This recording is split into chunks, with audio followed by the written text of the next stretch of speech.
Alright y'all, welcome back to the channel and to some more turkey patterning. And today, I've got a rather interesting combo and one that might work out pretty well for us, or it might not, I don't know. Definitely a budget shell, but with the choke combo I've got, I'm definitely curious to see what happens anyway. So for the shell I've got out here today, I brought out some more of these, the Winchester Super X turkey loads. They are a 12 gauge, 3 inch, 1 7/8 ounce of lead 5s, moving about 10 feet per second. And these are a very budget oriented load. I think they were $11 or $12 a box or something like that for 10 shells. So definitely on the budget side for turkey shells, there's no doubt about that. But in our last test, they did pretty well, all things considered. So I'm definitely curious to see what they do through today's choke combination, that's for sure. And as for today's setup, I brought out the Remington 1187 here with this choke, and it's been a little while since we've seen it, but this is my Kicks Gobblin Thunder 655 Constriction turkey choke. So definitely getting a little bit towards the tighter end of things, being 655. But the last time we tested these Winchester Super X shells, we shot them through a 660, and they did very well. So I figured we'd step it up and choke a little bit and go to 655 and see what happens. It might be a little bit too tight for these lead 5s, but with them being a budget oriented load with just some Grex buffering and stuff, they might actually prefer a little bit tighter choke. I don't know, but definitely excited to see what it actually does through this combo anyway. So as for our test today, everything's going to be the same as usual. I have the turkey target set up at 40 yards. I also have the chronograph, so we'll be able to get our velocity and how close it is to the box claim. So let's get you guys set up to view the target. We'll take our shot, look at our chrono, and then go down and see how they actually performed. I have some decently high hopes for this setup for a budget shell. It's showing us pretty good performance so far, so I guess we'll see what happens when we run it through a choke that's a little bit on the tighter side. So let's go over here and shoot it and see what happens.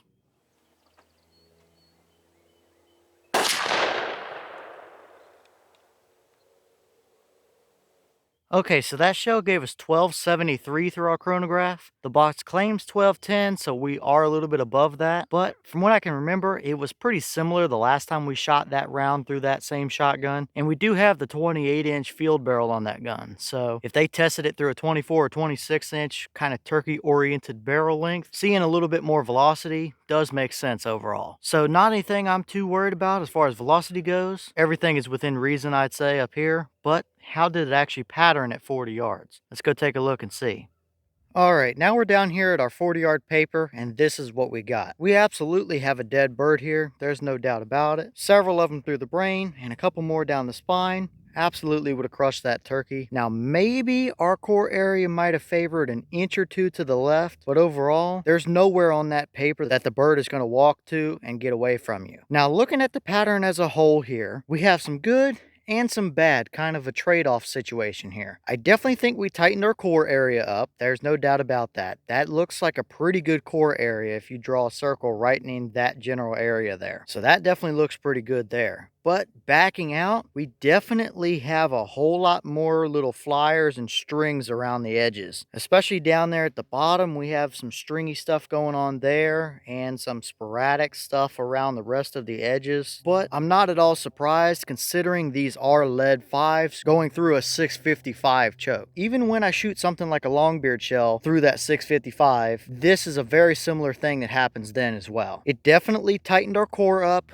but the trade-off is the edges of our pattern are a lot more sporadic. So I guess it really depends here on what you like or what you prefer. If you would prefer a little bit tighter core and don't mind some flyers around the edges or something, then 655 might be a good choke option for you if you're running these shells. But on the flip side, if you prefer a little bit more even of a pattern or uniform of a pattern with not quite as tight or hot of a core area, then something like 660 or 665 might be a little bit better choice. I don't know. I wouldn't be scared to hunt with this choke and load combo, but I would start to be a little bit cautious about if there's any birds near him, I'd say, because the edges are definitely not perfect on here. So definitely some give and take here, I'd say. You got a good core, but a little bit less impressive of an outer edge of the pattern, definitely. So at the end of the day here, definitely would have been good enough to take the turkey, but it is a trade-off scenario at the same time.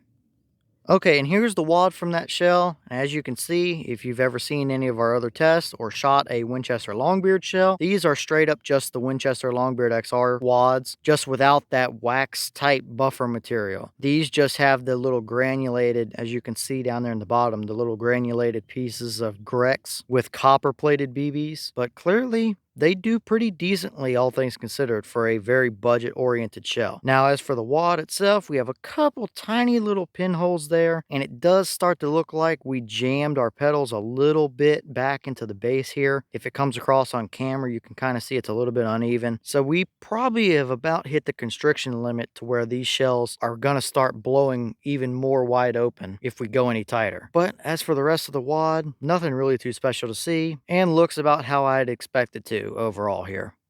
All right, y'all. Well, what did you think about that performance right there? It's absolutely good enough to take a bird at 40 yards, but there is the trade-off of you now have to be a little bit more careful about other birds close to him because the outer edges of that pattern are a little bit more sporadic than with something like a 660 or 665 choke. But that's not completely unexpected either. That's pretty much what I figured would happen with lead 5s through a little bit tighter of a choke like 655. So it really comes down to what you prefer. If you like a little bit hotter of a core area and don't mind some sporadic stuff around the edges, or if you would prefer a little bit more even of a pattern. But as always, leave your thoughts about it in the comments. Is that about what you expected? Were you hoping for better or expecting worse? And would you use a setup that patterned like that? Or do you prefer it to be a little bit more even with less sporadic bits and pieces around the edges? Let me know all that down in the comments. And maybe what other chokes might you want to see these shells through as well. But at the end of the day, for a budget shell that's 11 or 12 bucks a box, you really can't complain about that kind of performance, all things considered, I'd say. We've seen way worse out of shells that are a little bit more expensive than that even. But with that being said, I've got more testing to film for you guys, so I'm going to get back to it. As always, we have the channel Instagram as well as a mailbox where you can send things if you'd like. All that information will be in the description if you're interested, but I'm going to get back to it, so